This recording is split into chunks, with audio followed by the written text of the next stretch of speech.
Hi viewers, welcome to our channel. బంగ్లాదేశ్‌లో హిందువులపైన దాడులు జరుగుతున్నాయి. ఇస్కాన్ నాయకుడు చిన్మయ్ దాస్ గారు కూడా అరెస్ట్ అవ్వడం మొత్తం కూడా తీవ్ర స్థాయిలో సంచలనంగా మారింది. అయితే బంగ్లాదేశ్‌లో పరిస్థితులు ఏ విధంగా ఉన్నాయి? ఎందుకు ఈ వివాదాలు జరుగుతున్నాయి? ఇప్పుడు ఇదే అంశం మీద డిస్కస్ చేయడానికి ప్రెజెంట్ మనతో పాటు జగదేవ్ గారు సీనియర్ జర్నలిస్ట్ ఉన్నారు. వారితో ఒకసారి డిస్కస్ చేసి తెలుసుకుందాం. సార్ నమస్కారం సార్. నమస్తే. సార్, బంగ్లాదేశ్‌లో హిందువులపైన దాడులు జరగడం మనం చూస్తున్నాం సార్. ఆయన ఇస్కాన్ నాయకుడు చిన్మయ్ కృష్ణదాస్ గారు కూడా అరెస్ట్ అయ్యారు. అది కూడా సెన్సేషన్ క్రియేట్ చేసింది. ఇక్కడ చాలా మంది కూడా మాట్లాడుతున్నారు. అసలు ఏం జరిగింది అక్కడ? మీరేం చెప్తారు సార్? మీ ఒపీనియన్ ఏంటి? ప్రపంచవ్యాప్తంగా హిందూ దేవాలయాల విషయంలో గానీ, హిందూ సంప్రదాయ విషయంలో గానీ, మునుపటి కంటే ఇప్పుడు విశ్వగురువుగా, విశ్వ యోగా దేశముగా అవతరిస్తున్న భారతదేశము అన్ని దగ్గరలో కూడా విస్తరిస్తూ దీని యొక్క గొప్పతనాన్ని వ్యాప్తి చెందుతున్న నేపథ్యంలో హైందవ సిద్ధాంతం కూడా మెల్లమెల్లగా వృద్ధి చెందుతోంది.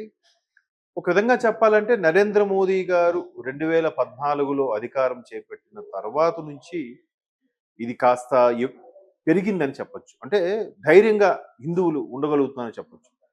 మీరు అబ్జర్వ్ చేస్తే రథయాత్ర సందర్భంలో గానీ, లేదా పుష్కరాల సందర్భంలో గానీ, లేదా బ్రహ్మోత్సవాల సందర్భంలో గానీ, వివిధ దేశాల్లో ఆయా దేశాల్లో ఉండే దేవాలయాలకు అనుగుణంగా అక్కడ వాళ్ళు ఉత్సవాలు చేసుకోవడం, అక్కడ ఉండే స్థానికులు అంటే ఆ దేశస్థులు కూడా రష్యా కానీ, జర్మనీలో కానీ, యూరోపియన్ కంట్రీస్ కానీ, ఉత్తర అమెరికా ఖండం కాంటినెంట్లు కానీ, సౌత్ అమెరికా కాంటినెంట్లు కానీ, అక్కడక్కడ కూడా ఈ ఎస్పెషల్లీ ఇస్కాన్ ఏదైతే ఉందో ఇంటర్నేషనల్ శ్రీకృష్ణ సంస్థ అది మరి కాస్త వీళ్ళందరికన్నా ముందుగానే విస్తరణ ప్రారంభించింది. హైందవ సిద్ధాంతంలోనూ అలాగే జగద్గురు కృష్ణం వందే జగద్గురు అంటారు. ఆయన్ని జగద్గురువుగా భావించి విశ్వగురువుగా భారతదేశం అవతరించడానికి పునాది వేసింది మాత్రం నిజంగా మహానుభావుడు శ్రీల ప్రభుపాదులు వారి ఇస్కాన్ వ్యవస్థాపకులు. సో దాని తర్వాత హిందూ సిద్ధాంతం కూడా అక్కడక్కడ వ్యాప్తి చెందుతుంది. అయితే ఈ భారతదేశం దగ్గరికి వచ్చేసరికి మనకి పాకిస్తాన్ ఉంది, ఇటువైపు బంగ్లాదేశ్ ఉంది. బంగ్లాదేశ్ని తూర్పు పాకిస్తాన్ అనేవాళ్ళు. ఎందుకంటే సేమ్ ఆ బంగ్లా ఏది వ్యవహారం ఉందో అది అట్లాగే విడిపోయింది, పాకిస్తాన్ కూడా అలాగే విడిపోయింది. సో ఈ రెండు కూడా ముస్లిం మత రాజ్యాలు. సో మొన్న అక్కడ యువత ఎప్పుడైతే తిరగబడి ప్రెసిడెంట్నే కూడా ఆవిడ హసీనాని, షేక్ హసీనాని ఆవిడ కూడా మట్టు పెట్టడానికి ప్రయత్నం చేశారో ఆవిడ ప్రాణభయంతో భారతదేశానికి వచ్చి తలదాచుకుంది. అసలు ప్రపంచంలో ఉండే చాలా దేశాలతో పోల్చితే భారతదేశం అత్యంత సెక్యూర్డ్గా ప్రదేశం.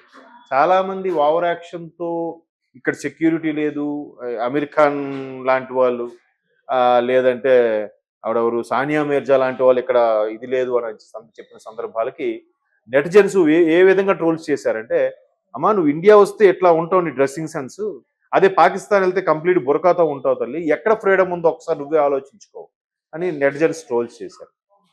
ఎక్కడో ఏదో ఇన్సిడెంట్ జరిగిందని రాబోయే రోజుల్లో నా పిల్లలు ఇక్కడ సేఫ్టీగా ఉండగలరా లేదా అని భయం వేస్తుందని చెప్పి అమెరికాని గారు ట్వీట్ చేస్తే, బాబు నిజమే, నీకు అంత భయంగా ఉన్నప్పుడు మరి ఈ దేశంలో ఎందుకు ఉండడం, వెళ్ళిపో.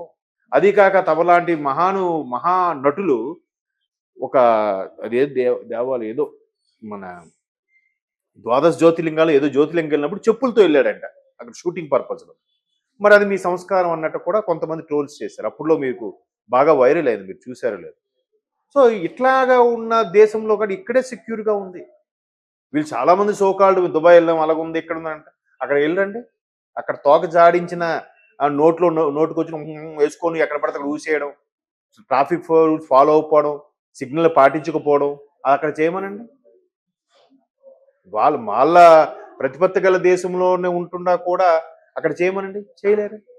ఈవెన్ అరబ్ షేక్లు కూడా ఒక దగ్గర ఎక్కడో హిందూ దేశం సంబంధించి ఒక శివాలయం ఓపెన్ చేసి వాళ్ళకి అక్కడ అందరితో పాటు వచ్చి పూజలు చేయడం, ఇవన్నీ కూడా వ్యాప్తి చెందుతున్న నేపథ్యంలో ఒక విధంగా హిందూ దేవాలయాల మీద వాటి మీద కక్షగట్టి తగ్గించాలని కూడా ప్రయత్నం చేస్తారు కదా. ఎప్పుడైతే అక్కడ దేశం యొక్క మనుగడకి ఇబ్బంది కలిగిందో శ్రీలంక లాగా బంగ్లాదేశ్ కూడా, ఏదైనా పేద దేశాలు కూడా అలాగే ఉంటాయి, మనిషిని పీక్కునే పరిస్థితులు వస్తుంటాయి. అలాంటి సందర్భంలో ఇంకా ప్రెసిడెంట్ మీద అటాక్ చేయడం, అందరూ ఎదురు తిరగడం, మిలిటరీని కూడా ఎదిరించడం అన్నీ జరిగిన తర్వాత మొత్తానికి ఈ యువత నిరుద్యోగులు ఎవరైతే ఉన్నారో వీళ్ళందరూ కాంప్రమైజ్ మిలిటరీతో ఎందుకు గొడవ మనలో మనకని చెప్పి కాంప్రమైజ్ చేసి ఒక చీఫ్ అడ్వైజర్గా మహమ్మద్ యూనస్ అని ఒక పెద్ద ఆయన నియమించారు. ప్రస్తుతానికి ఒక మిలిటరీ దీంట్లో ఉన్నా కూడా ఒక స్వయం ప్రతిపత్తిలా ప్రస్తుతం నడుస్తుంది. ఇంకా పూర్తి స్థాయిలో కుదురుకోలేదు. ఇదే అదనంగా చూసుకొని చాలా మంది ఇదే మన ఓన్లీ కేవలం ముస్లిం దేశం కాబట్టి వీళ్ళే ఉండి మిగతా వాళ్ళ మీద దాడులు చేద్దామని స్టార్ట్ చేశారు. చాలా దేవాలయాలు ఇప్పుడు చిట్టగాంగు అని ఉంటుంది. చిట్టగాంగులో ఒక ఫేమస్ దేవాలయం ఉంటుంది. ఆ దేవాలయం దాడులు అంతెందుకండి, మన దగ్గరే జరుగుతున్నాయిగా ముత్యాలమ్మ గుడి, హనుమాన్ టెంపుల్, ఇంకో దగ్గర కూడా ఎవరు ఎవరు మాట్లాడుతున్నారు? లౌకిక రాజ్యం అని అంటారు. ఇక్కడ ఎవడు మాట్లాడి ఇంక అక్కడ బెటరు. అక్కడ ఇలా అన్ని జరుగుతుంటే ఆయన ఎవరు, చిన్మయ కృష్ణదాస్ ఆయన పేరు, ఆయన ఇస్కాన్ సంబంధించిన ఆయన ఇట్లా చేయడం కరెక్ట్ కాదు అని ఆయన ఖండిస్తే ఆయన్ని అరెస్ట్ చేసే ప్రయత్నం చేశారు. హిందువులు కూడా ఓచుకోత కోస్తున్నారు. ఒకప్పుడు ఇండియా పాకిస్తాన్ విడిపోయినప్పుడు కూడా ఒకటే గవర్నమెంట్ అనౌన్స్ చేశారు. ఏంటని, ఇక్కడ ఉండాలని ఉండొచ్చు, వెళ్ళిపోయాను వెళ్ళిపోవచ్చు అంటే చాలా మంది వెళ్ళిపోయారు. కొంతమంది లేదు, మేము ఈ గడ్డ మీద పుట్టాం, మాది ఇదే దేశం అనుకుని ఉన్నారు. ఈ రోజుకి అంత మంచి సానుభూతి మంచి వాళ్ళు చాలా మంది ఉన్నారు మన దగ్గర. సో అక్కడికి వెళ్ళిపోయిన వాళ్ళు ఏం చేశారు, అక్కడ నివసిస్తున్న వాళ్ళని ఓచకోత కోసారు. వెళ్తారా అని అప్పట్లోనే సుమారుగా 2 కోట్ల మందిని చంపేశారు. 2 crores దేశ విభజన సమయంలో. అంటే మనకి లెక్కకు వచ్చింది, ఇది లెక్కకు రాని విన్నాం. ఒక్కొక్కరు ప్రాణాలు, ఆడవాళ్ళు, పసిపిల్లలు ఆ నది దాటుకొని వస్తే వచ్చారు, రాలేక వాళ్ళ ఆస్తులు కొల్లగొట్టేసి. ఇంకా మరి ఆ మధ్యకాలంలో గోపీచంద్ గారి సినిమా ఒకటి వచ్చింది, సాహసం అని. మా తాతగారి ఆస్తి అక్కడ, నిధి ఎక్కడ ఉందనుకుని ఆయన వెళ్తాడు. సో అది కథగా తీసుకున్న అలాంటి జీవితాలు కోకొల్లలు. సో విభజన జరిగినప్పుడు సుమారుగా 32% ఎంతో ఉన్న హిందువులు ఈరోజు 2%కి ఎంతో ఉన్నారండి పాకిస్తాన్. అదే విభజన సమయంలో భారతదేశంలో ఉన్న హిందువులు ఎంత పర్సెంటేజ్ ఉన్నారు, ఇప్పుడు ఎంత పర్సెంటేజ్ ఉన్నారో చూడండి. సో ఇప్పుడు ఎక్కడ సెక్యూర్గా ఉంది, ఏ దేశం భద్రత కల్పిస్తుంది అన్ని మతాల వారికి, అన్ని కులాల వారికి? ఒక భారతదేశం.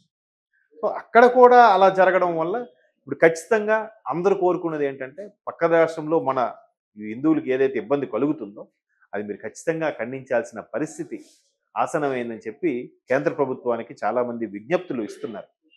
కోర్స్ అలా అన్నప్పుడు కొంతమంది మేధావులు, కొంతమంది నటులు, దర్శకులు ఉన్నారు కదా, పేర్లు అనవసరం. వాళ్ళకు ఇప్పుడు హిందువుల మీద ఇంతకు ఓచుకోలు జరుగుతున్నప్పుడు ఎవడు నోరెత్తడు, మాట్లాడు. ఎక్కడైనా వేరే మతస్థుడు ఒక్క మాట అనేసరికి మాత్రం ఎక్కడో విదేశాల్లో షూటింగ్ చేసుకున్నాడు కూడా సెపరేట్గా వీడియో చేసి పెట్టేస్తున్నాడు. అదేం ఆనందమో తెలియదు. ఇప్పుడు మాట్లాడమనండి ఒక్కొక్కడిని, ఎందుకు మాట్లాడరు? నేను వాళ్ళ పేరు కూడా ఎత్తట్లేదు, ఎందుకో తెలుసా? అది వాళ్ళకి అర్థమవుతుంది ఎవరంటే అనేది. అది వాళ్ళ విజ్ఞతగా వదిలేద్దాం. మరి ఎంత సెక్యులరు అంత ఇన్ని మాట్లాడతారు కదా, ఓన్లీ భారతదేశంలో ఉన్న వాళ్ళే రక్షిస్తేనే మీకు మానవత్వమా? ప్రపంచ దేశాల వల్ల ఎవరేమైపోయినా వాళ్ళు మనుషులు కాదా? అప్పుడు లేదా మీకు మానవత్వం? సో ఇట్లాంటివి మత ఘర్షణలు సహజం. కాకపోతే మిగతా దేశాల్లో ఉండే మిగతా వాళ్ళని కూడా కాపాడుకునే ప్రయత్నం చేయాలి. మనుషులా చూడాలి. ఎంత చదువుకున్నా కూడా రాజ్యాంగాలు రచించుకొని ఆ రాజ్యాంగం ప్రకారం ఎలా బతకాలి, ఎలా పరిపాలించుకోవాలని ఉన్నా కూడా ఇంకా మూర్ఖత్వంగా వెళ్ళడం అనేది నిజంగా అజ్ఞానంలో ఉన్నట్టే లెక్క.